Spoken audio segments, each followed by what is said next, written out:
You've said that spoilage causes companies to scramble and then identify, I love this, levers and leakages. What's that? Yeah, so I'm a nerd. I like science. So center of table would say, as you identify these levers and these leakages, even if you're the one identifying it and it would benefit your group, you don't automatically just keep those dollars like, hey, I found some savings and I redeployed them. I call it front of jersey, back of jersey, right? Because team name is on the front, your name is on the back, you play for the front of the jersey. And so the point being that we want leaders that know they need to do what's for the corporate good. So as you find the levers and leakages and you have ideas, you reward that culture in your business and you push that idea to the center of the table. Then your decisioning body, which could be your executive team, determines what is the best use of deploying what we've now freed up. The goal being that you unlock capital that you then reinvest. You don't just want to stick it on a shelf. That's not working capital. You want it to be at work. Is this thing on? Yesterday's price is not today's price.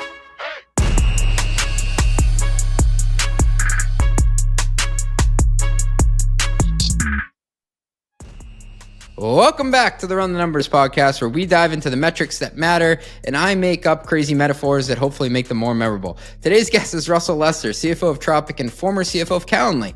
And he's not your average number cruncher. He's described the CFO role as part chief alignment officer, part curious detective, and part air traffic controller. I really like those metaphors. Better than the ones I do. And he has a killer metaphor for wasted capital, spoilage, that moment when resources are deployed but no one's quite sure why. We'll break down how Russell hunts for spoilage from rogue tools to headcount bloat and how identifying it can help companies find their levers and plug their leakages. We'll also unpack his center of the table framework, a concept that helps finance leaders shift from reporting the news to actually driving it. Wow, Russell, save some metaphors for the rest of us. Plus, what it's like to lead finance at a procurement company like Tropic, where capital allocation is both the product and the mission. Why CFOs who are naturally risk-averse wait so long to get serious about spend management, and why more dashboards don't equal better decisions. Russell's the man. He's a nice guy, and he also has a killer Star Wars background. We also chat Star Wars for a while for all the fellow space nerds out there. All this and much, much more after a short word from our sponsors. Hey, metrics fans, let me ask you something. Do you know what keeps CFOs and finance teams up at night? Well, it's not the complex analyses or forecasting models. It's the mind-numbing tasks of chasing receipts, reconciling expenses, and juggling 5 different systems just to track company spending. I was talking with a finance leader last week who calculated her team was spending an astonishing 20 hours weekly just on expense administration. That's nearly 1,000 hours annually on low-value tasks. That's why I'm excited to tell you about Rippling Spend. Rippling Spend is the only platform that automatically handles your entire company's spending in one unified system. What makes it different? It's built on Rippling's workforce platform. So when org changes happen, like someone getting promoted or changing departments, all approval workflows, access permissions, and policies update automatically. Picture this. When your marketing director goes on vacation, expense approvals don't sit in their inbox waiting for their return. Instead, they're automatically routed to the right backup approver. No manual delegation needed. Meanwhile, your finance team gets real-time visibility into all company spending with no more month-end surprises. As a Run the Numbers listener, you can get an exclusive demo showing exactly how much time your org would save. Just visit rippling.com/metrics to learn more. That's rippling.com/metrics. Do it, guys. As a CFO, you're expected to bring clarity to everything, including how your company manages ownership. The tools you use should make that easier, not harder. But when they come with hidden fees, data you can't always trust, and support you can't rely on, you end up with more frustration than clarity. That's where Pulley comes in. Pulley is the cap table management platform built for finance leaders who need accurate, decision-ready data from a system that works for your business, not against it. With Pulley, you get intuitive workflows, audit-ready reporting, and support you can count on, all backed by predictable pricing you can plan around, so you can stay compliant and make smarter decisions about your company's future. Manage everything from fundraise modeling to ASC 718 reporting to custom liquidity programs, all on one trusted platform. Hundreds of high-growth companies like Linear, Fathom, and Runway trust Pulley to help turn ownership into a strategic advantage. And joining them is now easier than ever. You can switch to Pulley in as little as 5 days. And for a limited time, they're offering 25% off your first year. To claim your exclusive offer, visit pulley.com/mostlymetrics. That is pulley.com/mostlymetrics. Pulley.com/mostlymetrics. This episode of Run the Numbers is brought to you by Navan, the all-in-one travel and expense solution. CFOs and finance leaders, let's be honest here. Your T&E process is broken. Manual reconciliations waste valuable time, policy violations drain money, and limited visibility creates unnecessary risk. Nobody likes that. Navan cuts through these problems, giving finance teams the clarity and control needed to close with confidence, faster and with fewer headaches. Connect your existing eligible Visa, MasterCard, or American Express cards directly to Navan and keep all your card rewards and banking relationships. Get real-time expense tracking, automated policy enforcement, and AI-powered reconciliation that works. Companies like Anthropic, Unilever, and Zoom trust Navan to manage travel spend smarter and increase compliance. Are you ready to modernize your T&E process? Visit navan.com/runthenumbers for your demo today. That's navan.com/runthenumbers. Tell them CJ sent you. They'll hook you up. Russell, welcome to the show. Thank you so much. Happy to be here. So I've been a longtime fan and customer of Tropic. So I'm excited to have you here to jam out. But first, before we get to that, tell me a bit about that background there. Is that Star Wars? That is Star Wars. I'm a huge Star Wars fan, and my son actually gave me this poster. It's not just a poster, it's signed by all of the original cast and George Lucas himself. And my son, who is only 16, he has a little side business. He made all the money that it took to buy that for me, and he gave it to me for Christmas. No way. That's epic. Out of all the Star Wars movies, which one's your favorite? Empire Strikes Back. That's the one. That was going to be mine too. Yeah. I mean, I was a kid during that. I'm aging myself, but I was a kid when it came out in the theaters, and I had all the toys that I got for Christmas. And it's like epic to be able to, and I haven't ever grown up from that, as you can see. Well, it is a business show, so I'd be remiss if I didn't say that Star Wars must have the best business when it comes to like this reoccurring revenue stream that they make off of not just the movies, but the merchandise, the experiences. It's like its whole world.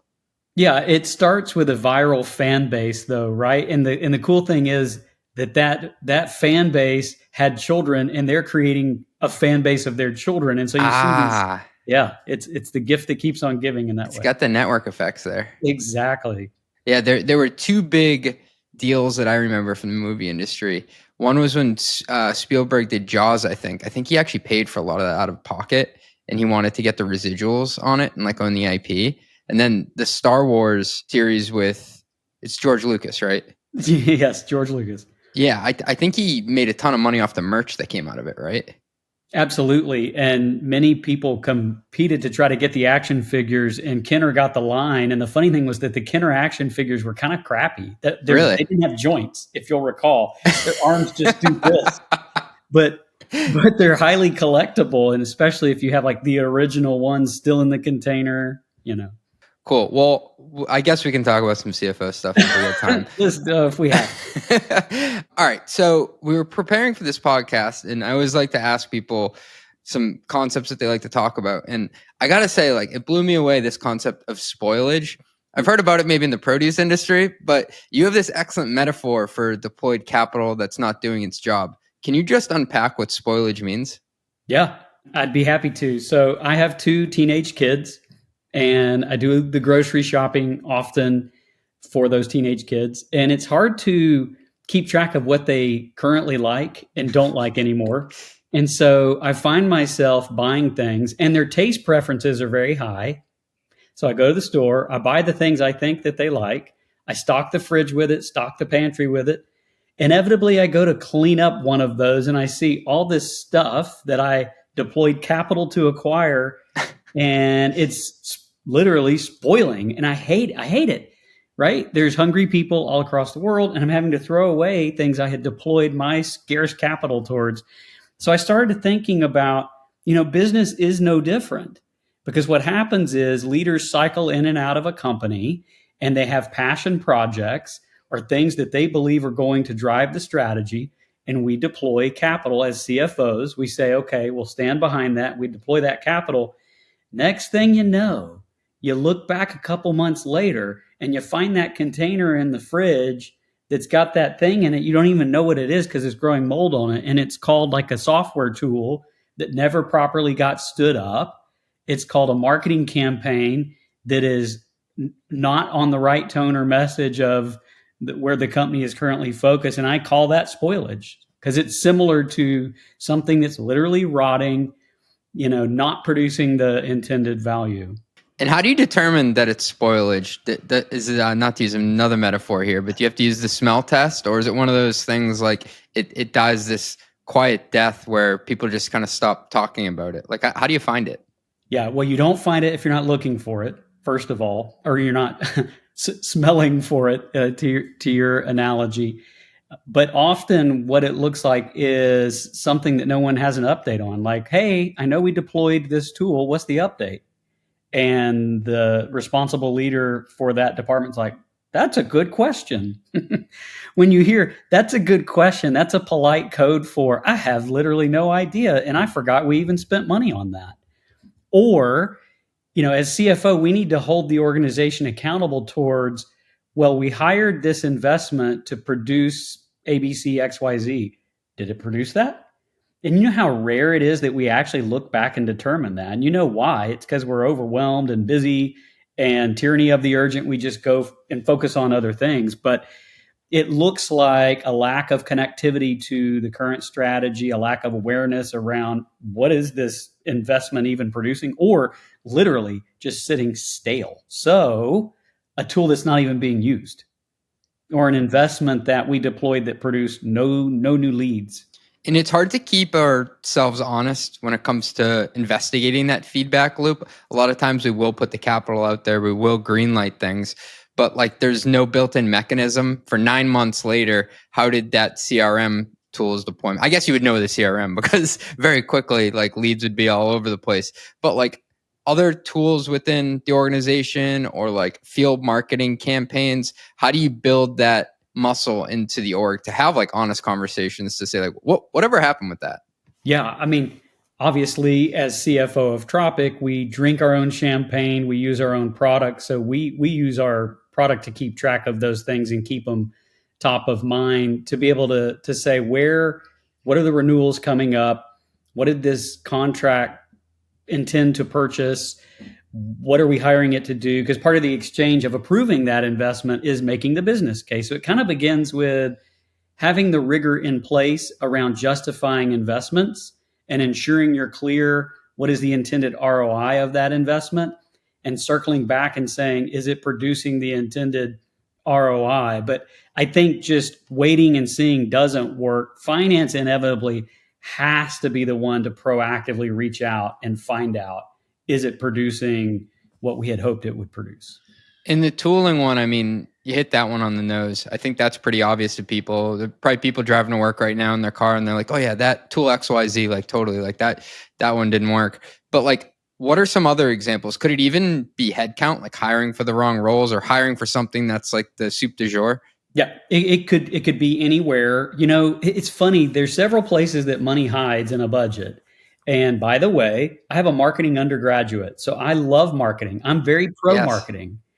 But as a finance practitioner, we all know the team with the most variable budget in year is marketing. And sometimes it's somewhat undefined how they're going to deploy the demand generation budget.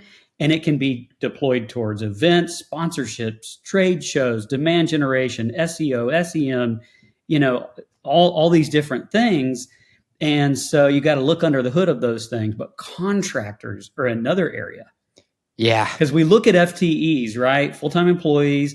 We examine those. We rationalize the org chart. Contractors silently run through the P&L because they're not often like counted in the full-time equivalent. And there's just this professional services line. It's like, wait a minute. Oh, yeah. Who owns that? Particularly if you're allocating that all the way back to G&A. Right? If you don't deploy the contractor fees to each individual department, ain't nobody watching it. And so it could absolutely be headcount, to your point. I remember there were some contractors that were drifting around that were unfortunately hitting our cost of goods sold. And once I found them, I discovered it was worth 1 percentage point in gross margin. Wow. I believe it. I believe it. And you ask the question, what are these people doing? Oh, good question. I forgot we had that team. It was a consulting retainer for a product that we were standing up. Yeah. Wow. Russell, what about strategy drift? And I bring this up because I sometimes feel like there's a sunk cost fallacy where people don't want to like kill off the things that aren't working. Like, oh, maybe we'll drift into this ICP that we think will buy our product, something like that. Can spoilage also happen when it comes to deploying capital against like going after different sectors or building out a new product? Yeah. I mean, especially as of late, there's the trusted roadmap and there's long range planning. But I don't know about you or my colleagues out there, but I feel like we're in an always planning stage now where the sands are shifting so frequently that it's yes, it's important to do long range planning, but being very nimble and flexible to pivot in short range planning is important too, because really, rarely do you strike the perfect strategic plan for the year. And we all have dreams of it. We're going to get the plan ratified by the end of the year. So we're going to kick off the new year. And then next thing you know, a couple weeks into the quarter, things aren't materializing the way you expected. And then suddenly strategic shifts and pivots. Hey, thanks for listening. We'll be right back after a word from our sponsors. What does the future hold for business? Ask 9 experts and you'll get 10 answers. Bull market, bear market. Rates will rise, rates will fall. Can someone please just invent a crystal ball already? Until then, over 40,000 businesses have future-proofed their companies with NetSuite by Oracle, the #1 cloud ERP, bringing accounting, financial management, inventory, HR into one fluid platform. With one unified business management suite, there's one source of truth, giving you the visibility and control you need to make quick decisions. With real-time insights and forecasting, you're peering into the future with actionable data. Whether you're closing the books in days, not weeks, you're spending less time looking backwards and more time on what's next. If you listen to this podcast, you'll know I ask CFOs all the time to rep their tech stacks, and I would say almost every one of them use NetSuite. And that's what I would use too. Whether you're a company earning millions or even hundreds of millions, NetSuite helps you respond to immediate challenges and seize your biggest opportunities. Speaking of opportunity, download the CFO's Guide to AI and Machine Learning at netsuite.com/metrics. The guide is free to you. That is netsuite.com/metrics. Ooh, yeah, it's netsuite.com/metrics. Please, guys, I really need this. Ready to plan confidently, close faster, and report with accuracy? Here's what sets Planful apart. Imagine purpose-built solutions for every department, from FP&A to accounting, marketing to HR, all with built-in financial intelligence. It's easy to implement Planful in just weeks with minimal IT involvement, enabling seamless collaboration across your organization's key financial workflows. Best of all, Planful grows with you. Its unmatched scalability ensures that no matter how fast your business expands, Planful can keep up. See why over 1,500 customers worldwide choose Planful as their flexible, user-friendly, end-to-end financial performance management platform. Visit planful.com/metrics to see how you can elevate your team this year with Planful. They will hook you up. It is planful.com/metrics. Tell me your boy CJ saying planful.com/metrics. If you're a CFO trying to keep up with usage-based billing, complex contracts, and a finance team drowning in spreadsheets, listen up. Meet Tabs. Tabs is the AI-native platform automating contract to revenue for finance teams that are scaling fast. Whether you're selling custom terms, usage-based pricing, or a mix of PLG and sales-led, been there, Tabs turns month-end chaos into clean cash flow. It's like having a controller that never sleeps and a billing analyst who actually understands your pricing model. No more manual reconciliations, no more late-night close deadlines, just clean data from contract to cash.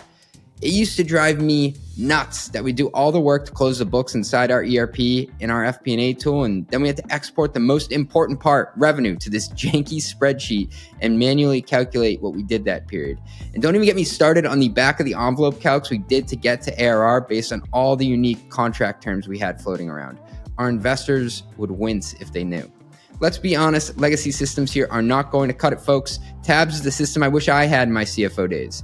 Fast-growing companies like Cortex, StatSig, Cursor, and others are already using Tabs to instantly generate invoices from any contract, automate RevRec, cash application, and get finance out of manual mode. If you want to automate the mess and fix the way money enters the building, baby, go check out tabs.inc/metrics. Again, that is tabs.inc/metrics. And if your team's still closing the books like it's 2015, now's a good time to upgrade. Let's talk about shifting and pivoting. You've said that spoilage causes companies to scramble and then identify, I love this, levers and leakages. What's that? Yeah, so I'm a nerd. I like science. As you know, a lever in physics is to force multiply effort. So I think of levers as positive things that you can do in the business. How do you force multiply your efforts to drive, let's say, improvements in your conversion rate? Or how can you apply a lever to improve throughput of a certain team from a capacity model perspective? So a lever would be an idea or a concept or a tool or a project that would improve a metric. Whereas a leakage would be something that is a headwind or a detractor where you're actually losing momentum for that metric. And every company has a myriad of levers and leakages. And I believe it is the job of the modern finance team to be the most well-versed across all levers and leakages and not wait for the other functional teams to come to them to parlay that information. Oh man, this is great. Okay, we're going to really nerd out here. All right, first maybe, was it Archimedes who said, give me a lever long enough and I can move the earth? Man, that's impressive. I think so. I think you're right. I trust you're right. Someone's fact checking me with my Roman mythology. Jeopardy. Who is Archimedes? Yeah, exactly. I didn't do too well in physics. In terms of levers, what are some common levers around the business that finance should just be like, okay, let me run through my list here to see if any of these are ones that show up? Yeah, I mean, I like to start sequentially at the very top of the funnel and all the way through the customer journey. So I'm an odd type of CFO that is very operationally grounded. And I think about the whole reason we're in business, of course, is to make money, but is to serve our customers. So I begin with the very top of the funnel. So where do we have opportunity to accelerate pipeline? And so you would look and you would say, well, which marketing investments are doing the best job of filling the pipeline? Do we need to have a balanced portfolio and be spending money equally across these? Or can we pull a lever and spend more money? For example, challenging your chief marketing officer to say, hey, you can pull forward budget from a future quarter if you can prove to me that you can drive more demand in the current market environment because content is really hitting hard right now with all the flurry of information about AI. So that'd be a lever from a marketing perspective. This may be a counterintuitive take to some people, especially if you're in marketing out there. But my biggest pet peeve is when I set a marketing budget, programs budget for the CMO, and it comes up at like 84% achieved. So they haven't spent 16% of it. Right. And they're like, CJ, I thought you'd be happy. Like I underspent. I'm like, no. My model works off of you deploying the right amount of budget so we can get the amount of pipeline we need to close the deals with revenue. But if you don't spend enough, like the model actually falls apart.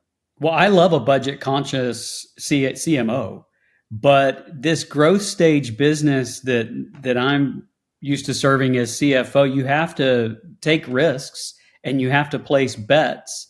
And sometimes the levers you pull don't produce what you hope that they're going to pull. A lever isn't a certainty. A leakage is almost certainly a drain, but pulling the lever doesn't always drive the impact that you hope or think because business is interconnected. So understanding the right lever to pull is also super important because whatever you drive upstream has a cascading effect. Okay, and to continue to make it real, so we identified pipeline, trying to increase that is one lever. Maybe it's more demand spend to spice things up. Can you maybe name one more lever that you go through sequentially? Yeah, I mean, I think of I guess we could pivot away from growth and maybe over to the expense side of things.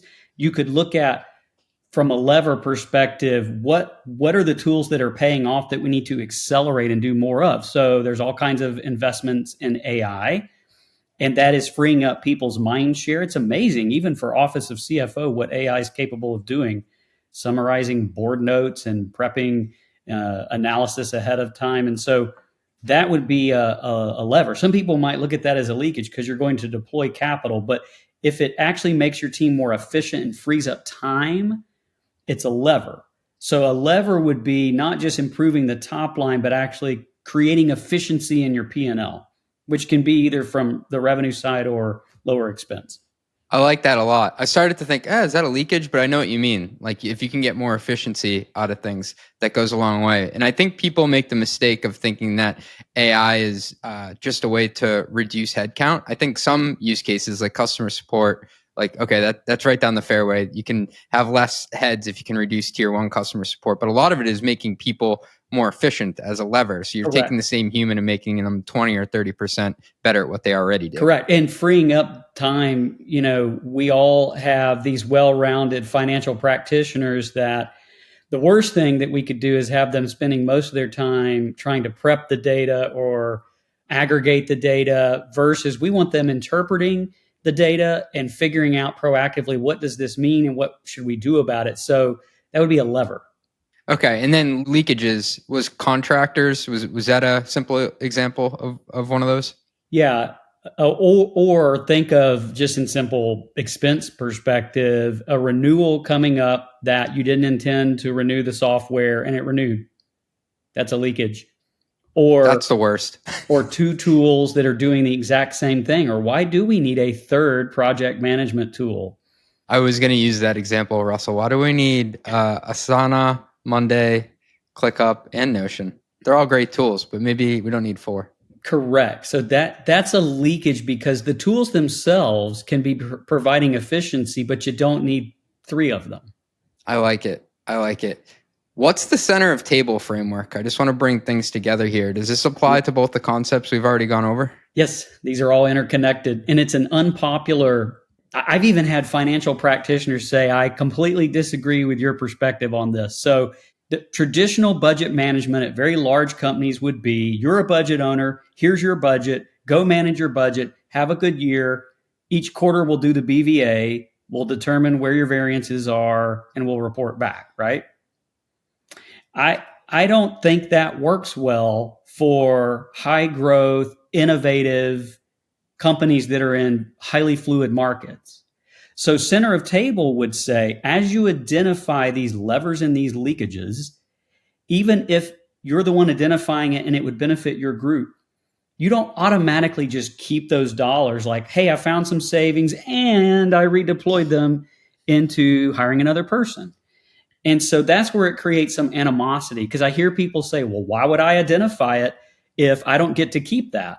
Well, maybe you do get to keep it, but don't you need to be a good corporate steward first? I call it front of jersey, back of jersey, right?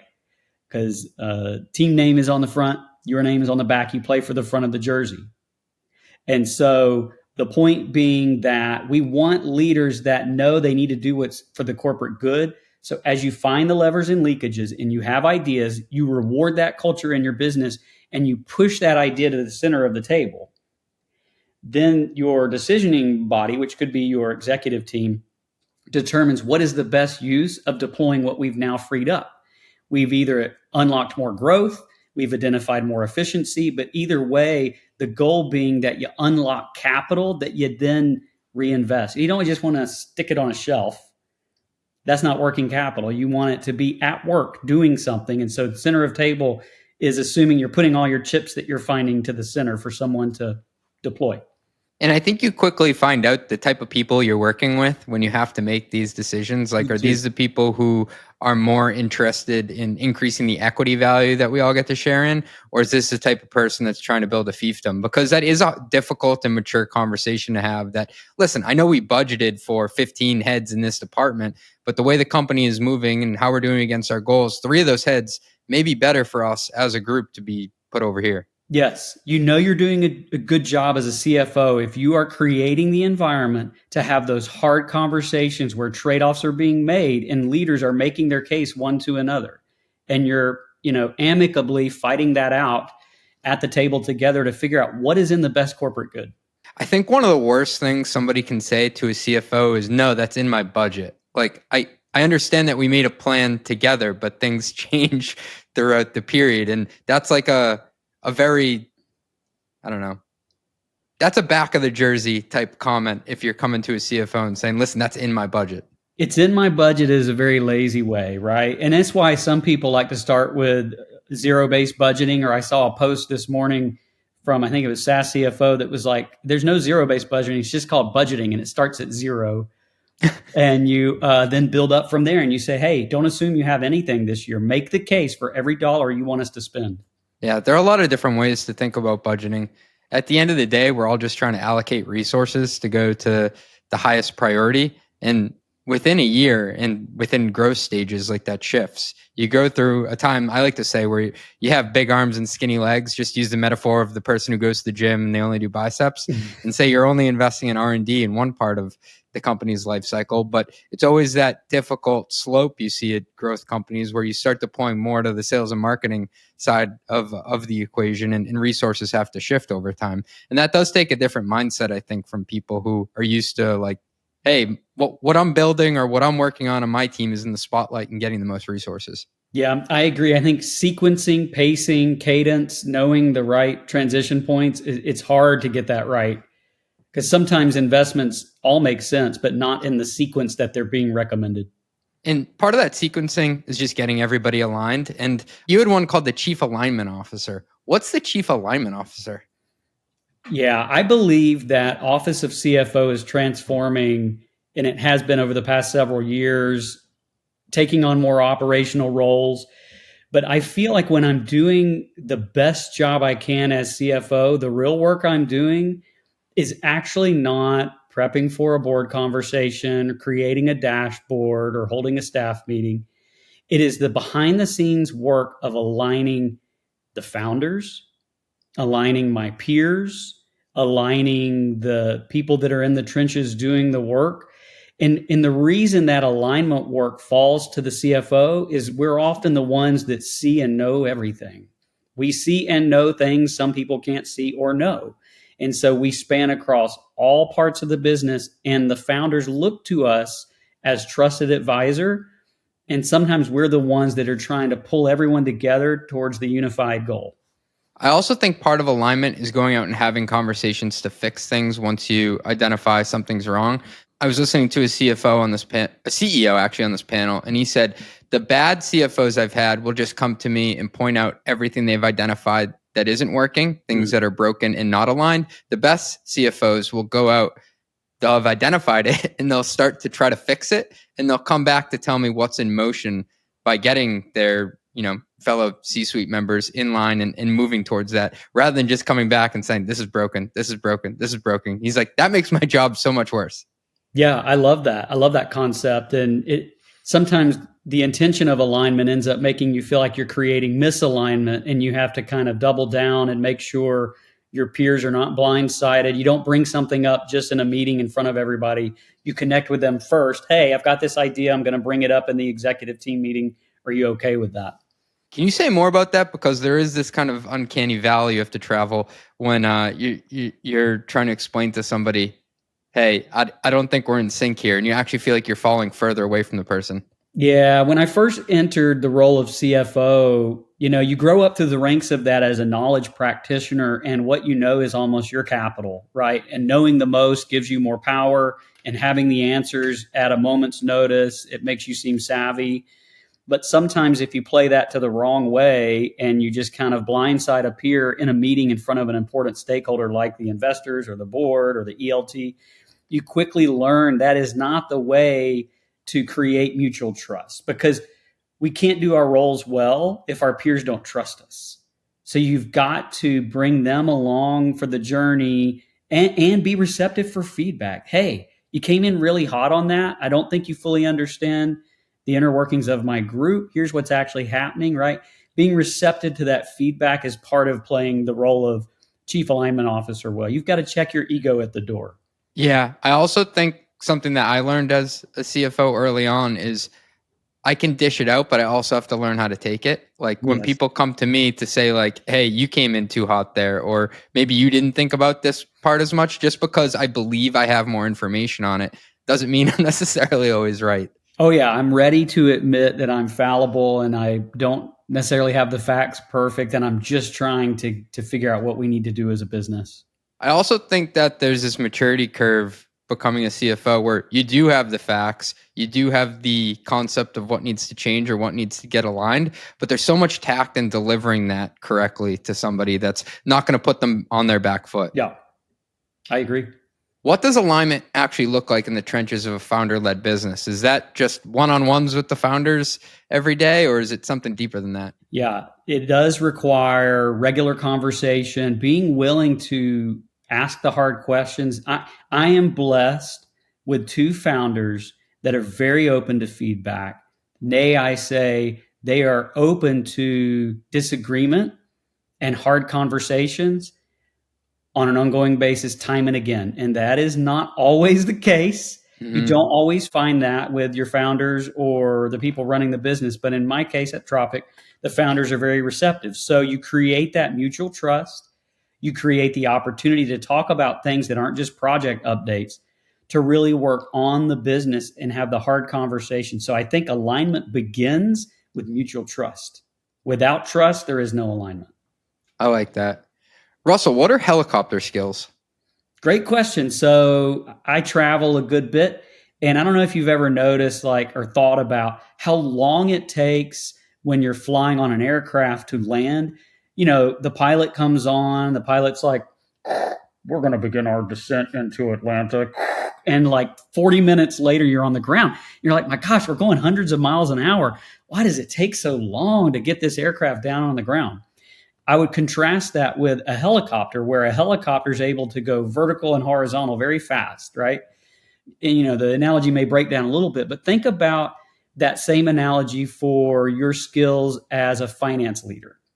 You have to be able to enter a situation at a high altitude and go straight down to a very deep level very fast. It can't require that you take hours, weeks, months to actually get there. You got to get there very quickly and be able to go right back up to a high altitude.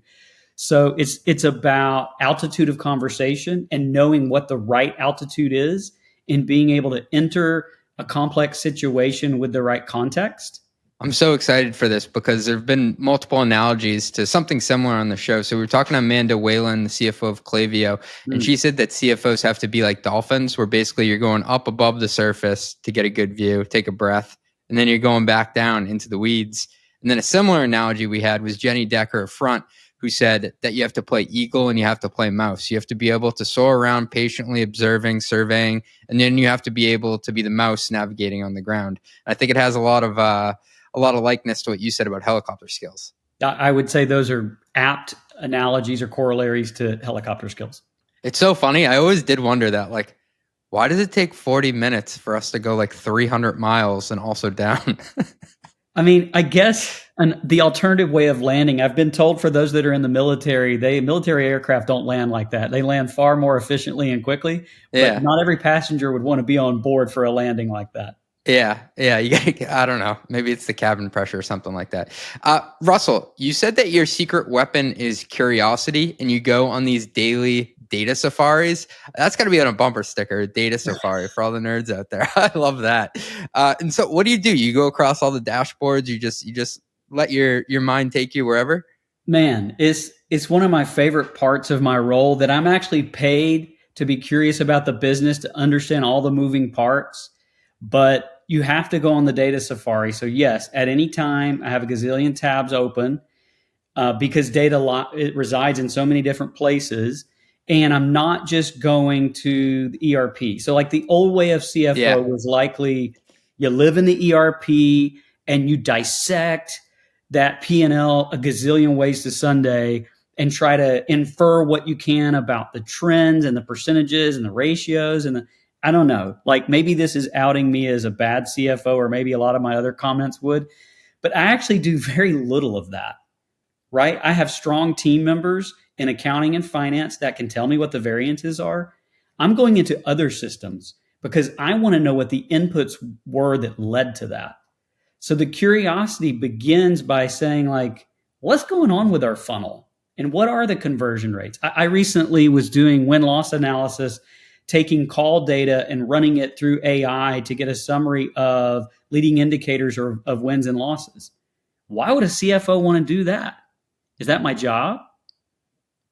I mean, I'm not in theory paid to do that, but it gives me greater context into when I hear the challenges sales is facing, I'm better equipped to understand because I myself have analyzed the data and have my own perspective. So it's about broadening your knowledge set around what makes the business tick and operate. But it begins with like, I have a question. I love how you broke it into inputs and outputs, because traditionally CFOs were basically keeping score of what was coming out of the ERP, the historical data, financial data. But like, in order to understand why something ended up that way, you have to start with the inputs, which are usually product data and sales data. And I've gotten very comfortable with the sales data because I'm usually the one who's helping to build the quota model.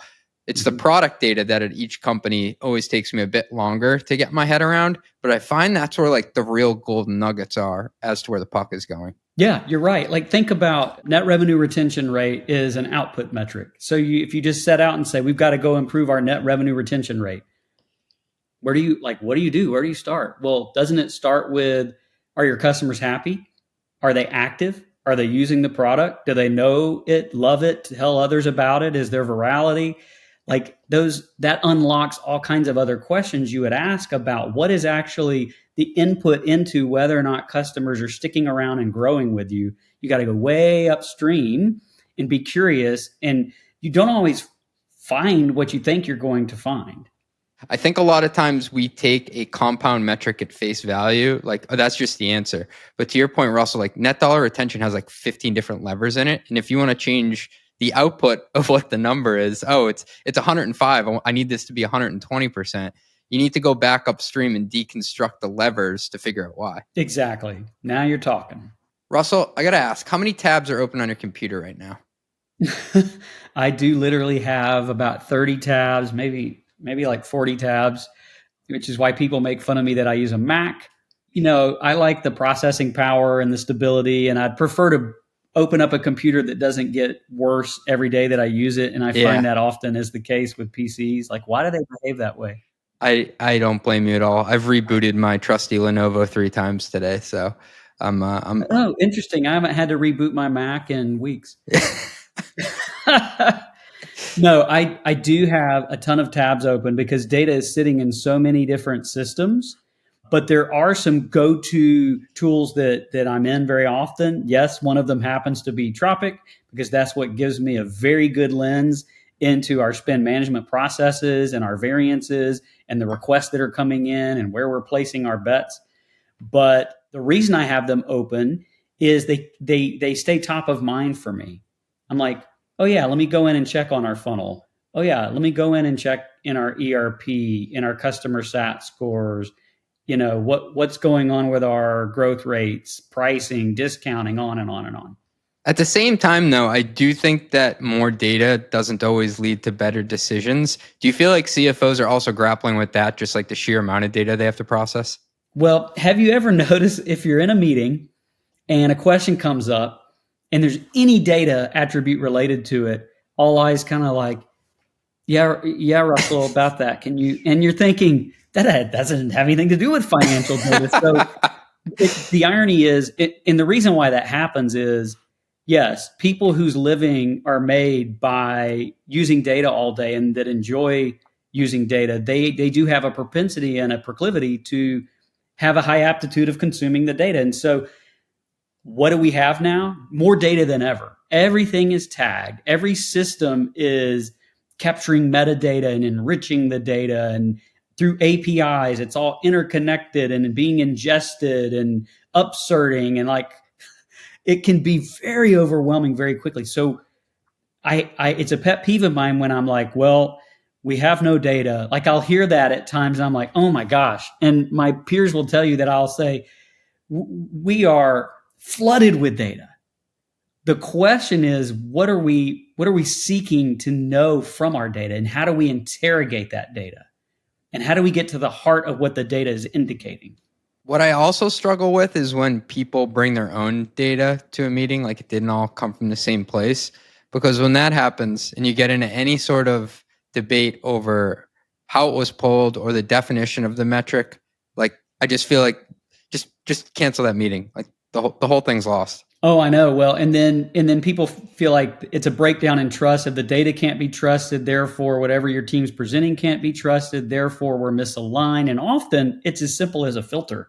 Yeah. Well, what are you including in your data? What am I including? So creating a system of record and a single source of truth for various metrics is how you fix that. I mean, we want leaders to come forward with data and not just gut and intuition, but the alignment of that data and how you define those metrics is super important. What are some of the ways that you've used Tropic even internally to cut through all the noise with the data? I would imagine that there's more in there than people think around procurement workflows, all the way down to the price for different things over time, historical data. How have you been using your own stuff? Yeah, it's interesting because I joined Tropic being passionate about the spend management ecosystem and having used, to be honest, competitive products. And I thought I fully understood how broad spend management was because I was approaching it primarily from a what are the tools we have and how much do they cost perspective. Right. And what I was missing out on is the fact, and what Tropic helps do is intelligent spend management is about the entire life cycle of capital deployment, which begins with the request flow and having a system of record where all contracts are in one place and you know who the owners are and you know when they're coming up for renewal. And when a request comes, you know if the price you're being quoted is a good price. You can find out how to negotiate with this vendor. What are the ways that the supplier, could come back with a better price, and benchmarking that against your peers, right? And then the collaborative part of it, of where you can see, because CFOs, we're always at the end of the approval chain, Yeah. right? And even if you have good helicopter skills and you can jump right down, how do you quickly come up to speed on all the conversation that has been had about this investment? In the old way, you'd be reaching out, slacking people, emailing people, calling them up. With a system like Tropic, what I'm able to do is see the entire discussion flow. They did ask this. Oh, cool. They did run a price benchmark. Here's how it came back. Here's how the supplier responded. And so, I mean, that's just the tip of the iceberg of ways that Tropic helps me as CFO. I guess more broadly, what you're getting at is capital allocation decisions. That's right. And it's bigger than just software tools. The people that are using our product and getting the most out of it are using it for more than just managing their tech stack spend. Because if you think about the levers within a business, just to bring this full circle, like 70% or so of costs walk on two legs, right? But those are also your leading indicators and the kind of like, I guess you'd call it the atomic unit for forecasting a lot of the software spend. If you want to move the needle outside of people, you really do have to understand those tools, because then you get your cloud spend, you get some travel, you start to look for spots in the business of where you can move some chips around. There's a big bucket right there. Oh, so true. And just knowing that you're looking at the full picture of your spend management, integrated with your ERP, matching up to your transactions, so you're not wasting time doing that. It's how you get the broadest view into how your company's placing bets, to your point. I think one of the misnomers when people bring up cost management, spend management, Russell, is they think it's just like this control function where you're trying to optimize just for cost savings. What's the linkage, though, to revenue growth? Man, I love this question. I also see debates going on about people that push back against the notion that finance is a cost center. Yes, Of course I understand that where we sit on the P&L classifies us as a cost center with no revenue attribution. But I don't want that to be an excuse for teams that I manage to not be hungry about growing revenue, because I do believe that the CFO and that a finance team can be one of the leading drivers of growth in a business. Because if the engine of business is all about capital deployment and identifying the levers and leakages, placing those at the center of table, figuring out where to place your bets, reallocating them as necessary, using helicopter skills to come in and pivot where you need to. If that is the name of the game and you do that better and your investments are paying off at a higher rate, you have more money to reinvest in growth into the engine. So it creates this flywheel of inertia that helps grow the business. So I do believe finance can drive growth, not just efficiency. I get frustrated when people talk about spend management as just a view into cutting costs. It's no, I'm managing the spend, which can also mean I'm spending more on something because I see it's working. Yeah, because when a request comes through in Tropic for my approval or review, I don't go straight to just, oh, what's the price and do I sign it and are we saving money? I'm first reading the rationale as to what are we actually solving for and what are we hiring this investment to do? And what's the rationale there and what alternatives did they consider? And so when you unlock that part of intelligent spend management, you're actually talking about it's the single pane of glass view into where a company is placing its bets strategically as a business. And to link it back to the safaris that you take through all the data dashboards, you may get a request for, I don't know, demand gen spend, or let's say it's a dinner for procurement officers, something like that. You can trace that back to the customer acquisition cost of what's coming out of those things. So you may actually go back to the team and say, I think this is great you're spending it on this. Have we ever thought about doing more? Yeah, that's right. Because rather than just relying on data in the ERP and kind of reactively looking at it, you see the full train of thought around what led to requesting that investment and closing the loop on how did it pay off and why are we wanting to renew it this year? And it just creates a full cycle collaboration around how you're spending money as a business. I recently did this tech stack survey, and in it, it showed that more than 50% of companies that are under, call it 100 million in revenue, are not using any sort of procurement tool whatsoever. And that part blew my mind. Like when I think about how risk averse CFOs are, can you wrap your head around that? Like, why are CFOs who wear a belt and suspenders to work proverbially, like, not getting a spend management tool? It is mind blowing, and I hear from peers, companies that we believe would benefit greatly from Tropic, when I seek to understand why they might be pausing or delaying an investment, and they inevitably say, well, it's just not a priority, or we don't have the resources, or we're focused on other things. And I feel like appealing to them just as a friend and a CFO, not as CFO of Tropic, and saying, do you understand that the best way you can help move your company forward is by improving the visibility into these things? Like, it's never too early to modernize your spend management practice. You're never too small for that. I mean, think about it. We teach our kid, the only way my son was able to invest and buy me this poster that's been autographed by every cast member of Empire Strikes Back was he planned ahead of time. Now, is he a big company with a P&L? No. But he's like, how much does that cost? And how much capital do I need to deploy to buy Dad that poster? And do I have that capital? Is it worth the risk to bid on that on eBay? And so it's no different as you grow up as a company. Inevitably, you're still taking scarce resources and allocating it and trying to maximize that allocation. So the time is now. You're never too small. I like that. Russell, we're going to take you into what we call our long ass lightning round. Okay. I ask every successful finance professional on the show, what's one thing you've screwed up on the job before? Oh, wow. Great question. And I think I've screwed this up multiple times. I mean this sincerely, which is alignment with the investors. And why I say that is, as CFOs, as an operational CFO, right? We're not publicly traded, so I'm not spending my time outside managing Wall Street, managing that side of things. I'm in the business. I'm working on the business. I'm trying to create alignment with my peers and create alignment with the founders and managing my team and finding levers and leakage. And what I find is if I do that and over-index there, I can forget we have investors that I need to stay in touch with and stay aligned with. And so I think the times that I've gone off the rails as CFO have been the times that I've done a great job managing up, down, across, but the investors are only hearing from one other entity within the business and not directly from me. And that's on me. If I'm not building that partnership with them directly one-to-one, that's on me. And I continue to need to do a better job of doing that.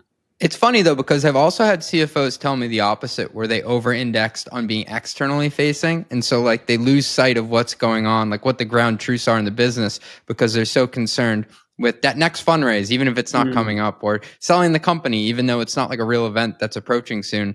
And like they lose the micro because they're so consumed with the macro outside the business. Yeah, it's ironic. So I'm the exact opposite. I think I could probably be in the top quartile, top decile. I'm top five. I don't know. I think I can run with the best of them being operational. And anybody that's ever had me work in a business would tell you, like, people joke. It feels like Russell's in every spreadsheet, every tool. He knows things before they even materialize. Like, but yeah, I've got to also manage the investors as best I can. So it's about balance, I think. That's a really good one. Russell, I did not have this one in the question briefing, but I feel like there's no better person to ask than somebody at Tropic. Auto-renewals, you got to keep them or kill them. Mm-hmm. As someone who's both a buyer and a seller, do you think auto-renewals are a good thing? Well, as a CFO, from a revenue generation perspective, we love them, right? But what we don't want to do is see people feel like they're held hostage. Right, that they have to renew simply because we gotcha, the auto renewal language. But yeah, it's a great question. I think from a revenue generation perspective, I love it, and from an expense leakage perspective, I hate it. Yeah, and that's why it's a hard question. That's why it's a spicy question. I don't know, because I've made some of the biggest screw ups in my career are actually letting things auto renew that I just didn't have visibility on. But at the same time, I've worked at SaaS businesses where like we would have had to hire hundreds of more people if we didn't have auto renewals just to keep the lights on. I mean, the thing is, like, it's easier to say I'm pro auto renewal because with a tool like Tropic, we stay on top of them and the expenses don't catch us by surprise. Russell, if you could tell your younger self something knowing what you know today, what would you tell him? Stay calm. Don't feel like you have to have all the answers. It's okay to say, I don't know. Let me ask my team. Can I pull them in? And realize that the questions people are asking are not always an affront to your expertise or experience. And my younger self kind of perceived any question coming into finance is they're challenging us. No, they're embracing in the process. It's a two-way dialogue. So questions are good. Modeling cycles are what we get paid to do for a living. So embrace the cycles, embrace the conversation is what I would tell my younger self. All right. Can you walk me through your finance software stack? What tools does your team use to get the job done? We're now on NetSuite as our ERP. We use Carta from an equity management perspective. Clary is used in terms of like pipeline metrics and pipeline analytics. Everybody would say they're using Salesforce.com. Of course, we are as well. And probably interesting that I'm answering tools outside of the traditional finance stack. Right. But I take you back to my comment about how I've got all these tabs open. Navan is in our stack, Anrock from a sales tax compliance perspective, Soligo to do kind of like those workflow automation type of things. And most recently, Abacum. That's awesome. Julio and the team at Abacum are great. Last one I got for you. What's the craziest thing you've ever had someone try to expense?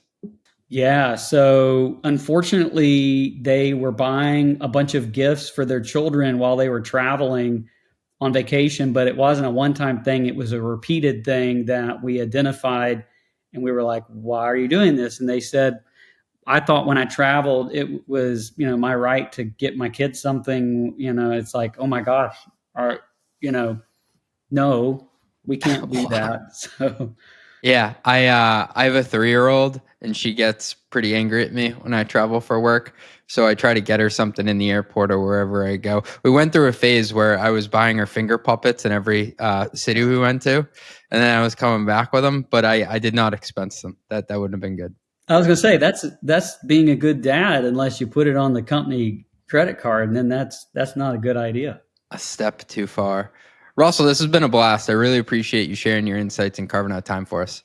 Yeah, thanks so much for having me on the show, and let's keep the dialogue going. Looking forward to another one in the future. Absolutely. Part 2 coming down the pike, folks. All right, thanks. Run the Numbers is a mostly LLC production. Yelling an intro by Fat Joe. Artwork by some AI thingamajig. Podcast and video editing is done by Cleancast at cleancast.io. Nothing said on this podcast is intended to be business or investment advice. It's the sole opinion of me, a guy who feeds his dog too much ice cream and has a history of net operating losses, LOL. If you like this podcast, please hit subscribe. It would mean a lot to me. And also check out mostlymetrics.com. That's my newsletter where I explore business models and financial metrics. Thanks for riding with me. Share this with your friends. Peace.